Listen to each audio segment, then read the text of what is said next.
Hello! Today I'm gonna be making one of my childhood favorites. I don't know how much you know me, but I love my cup of espresso, and the best pair with my espresso, I find those little medallions my mom used to make. They are similar to biscotti, but they're medallions. They're small, they're bite-sized, and they're crispy and full of flavor. Let's start and let me help you find out what they are exactly. We start with flour. I have about 5 cups. It might take 5.5 cups or 6 cups depending on the flour and the weather.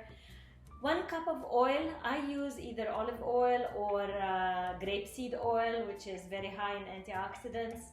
1 cup of either orange juice, or sometimes if it's not season for oranges, I also do I boil cinnamon with some anise seeds and some cloves. I put some water and I boil them and I make them, steep them like a tea, and I let it cool, and I use 1 cup of that flavored delicious water, and 1 cup of sugar. I use half a cup of toasted finely ground almonds, 1 teaspoon of baking soda, which I'm gonna juice a little bit of lemon into it to activate it before I put it into my flour. And I also have 2 teaspoons of cinnamon and half a teaspoon of cloves. Let's get started. First, I'm gonna put all the liquids in my mixer. So I put the oil and the juice or the steeped tea, and I just mix them a little bit with the cup of sugar.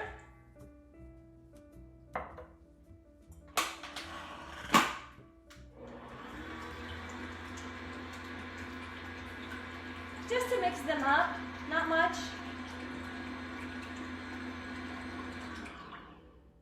Now into this, I will add the flour. I'll start with the 5 cups. It can't get easier than this. The spices, cinnamon and cloves. And I will juice a little bit of lemon into my soda here, 1 teaspoon soda. And I will add this in.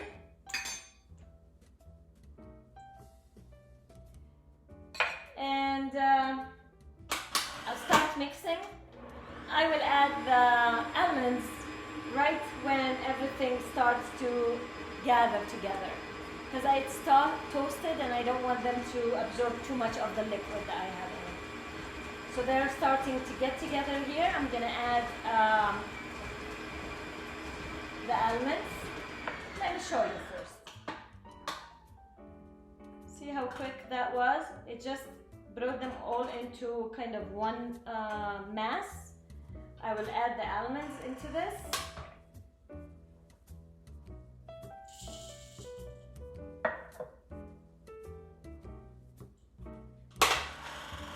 I'll mix.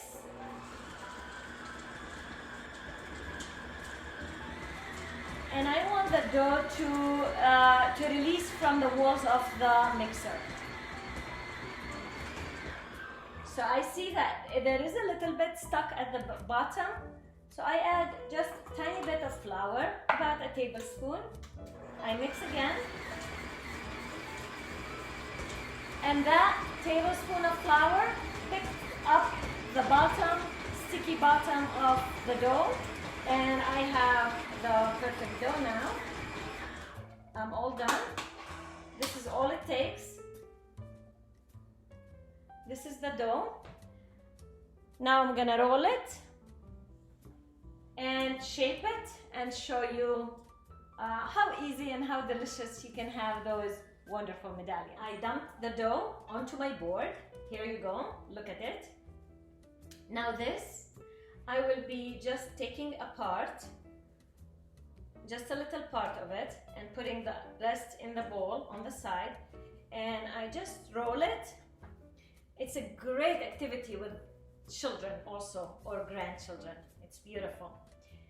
I roll it as a log, and the log should be about 1 inch in diameter, and that's why I call it medallion. It's like quarters or something. You can make them bigger, it's up to you, but this is how I like them. I get a sharp knife and I just make sure that it's all straight on the board, and I slice into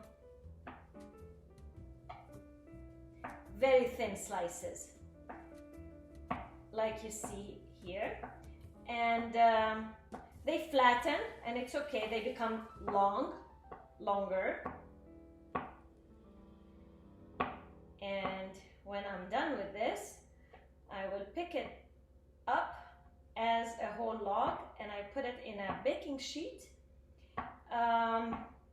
in preheated oven, 350, 370 degrees, not too high because I want it to dry and become really crispy and cracker style,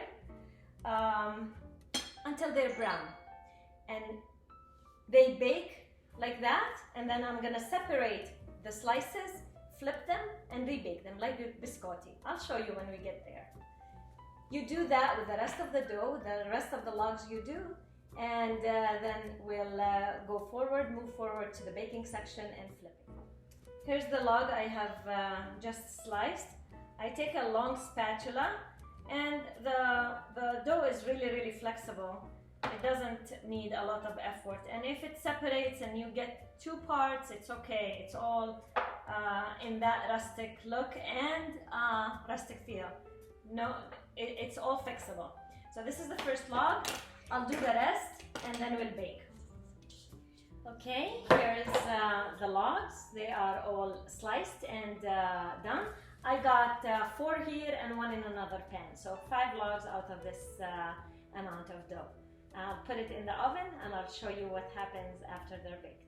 The biscotti have baked the first bake, and I'll show you. This is the color of them, just like that. I have one over here on the board. I will just make sure to go through the creases where I sliced before when they were raw. It took about half an hour to bake, but each oven is different, and as soon as I separate them completely, so I just slide the knife in the creases that I already have created, and I place them back into the pan. I'll show you. I have a silk pad, by the way, in the pan. That makes things much easier to clean too. And I just tilt them like this.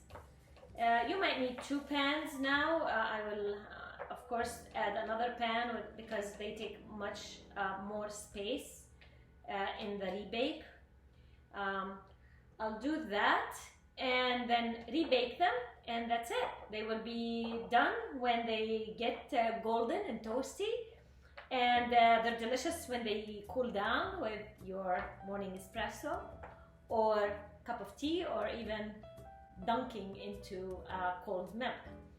I'll show you the results when we finish.